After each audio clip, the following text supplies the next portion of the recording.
Division previews, Division Rod. series. We are, for the next couple of weeks, we're going to go ahead and break down each division.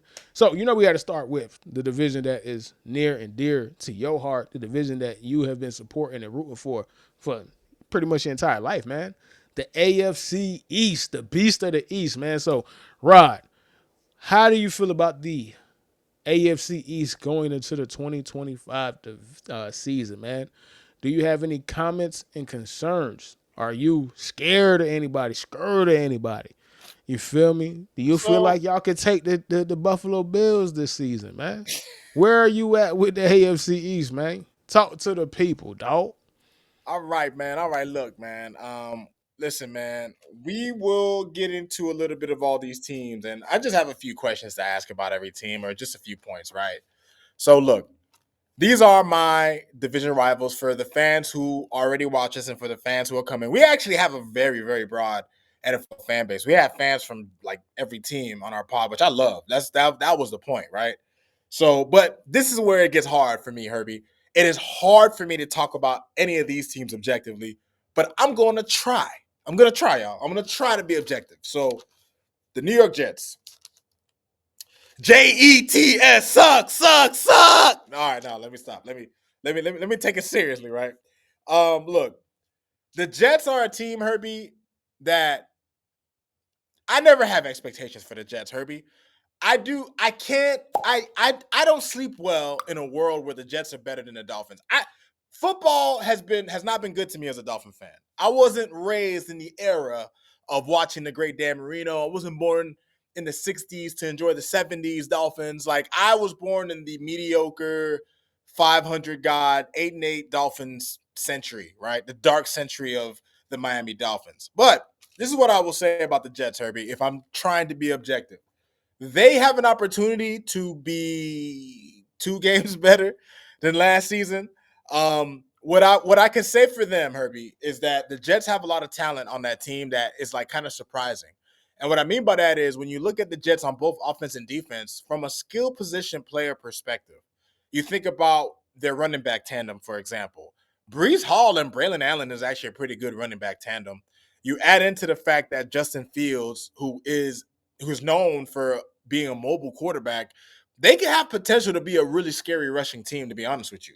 They drafted Mimbu in the draft to help with that offensive line, which should be a lot better this season. Um, let me see. They drafted Mason Taylor, the tight end, who's actually one of the guys that I was looking at when we were doing pre-draft stuff, right?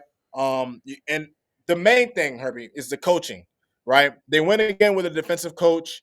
They already have defensive talent on that team already, right? They still have Sauce Gardner. They still have Quentin Williams. They have studs like Will McDonald. They have studs like Quincy Williams. A solid secondary.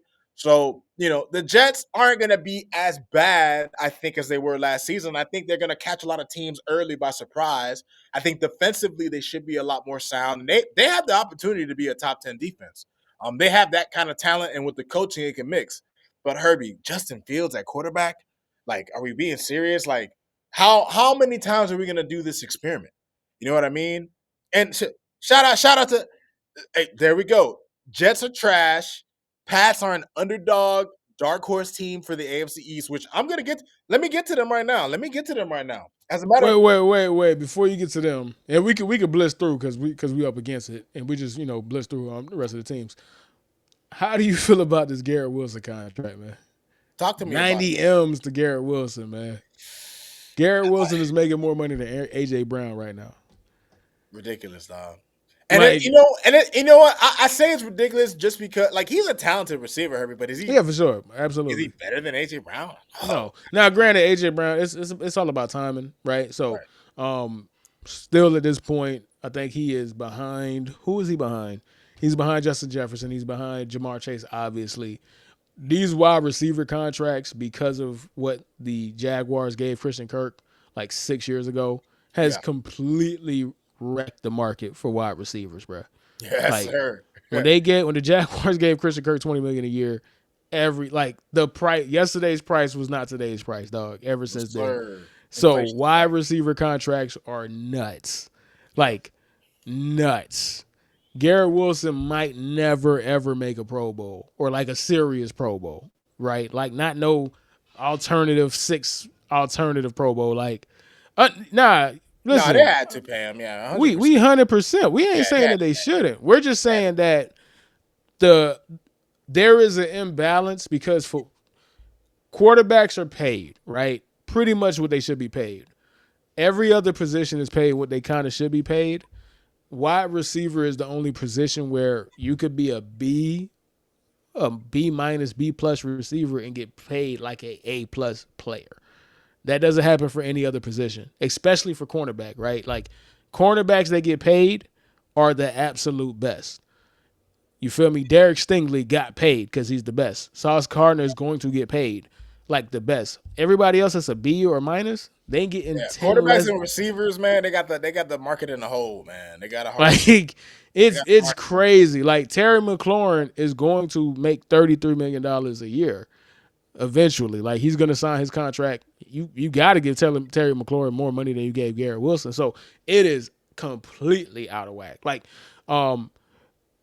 wide receiver and QB contracts are serious out of control.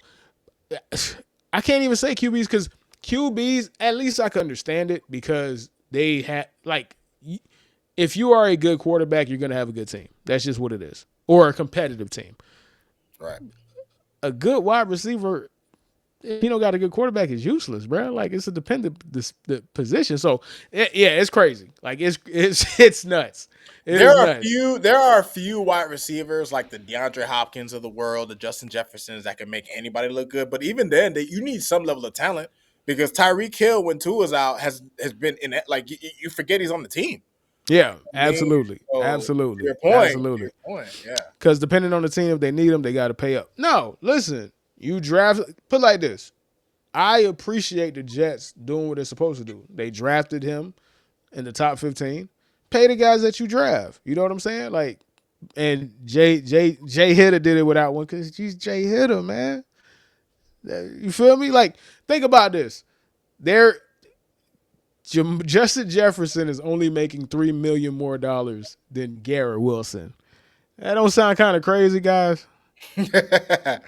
Woo wee. Like that, like that don't sound kind of crazy to y'all. Justin Jefferson is at 35. Garrett Wilson is at 32. Uh, Yeah, I don't that know. that is a huge gap. There's a huge yeah. That's That's absolutely insane. Like insane. that's how you got to put it in perspective. And again, I'm not hating. Get your money. Garrett Wilson is a Mhm. good player. You feel me?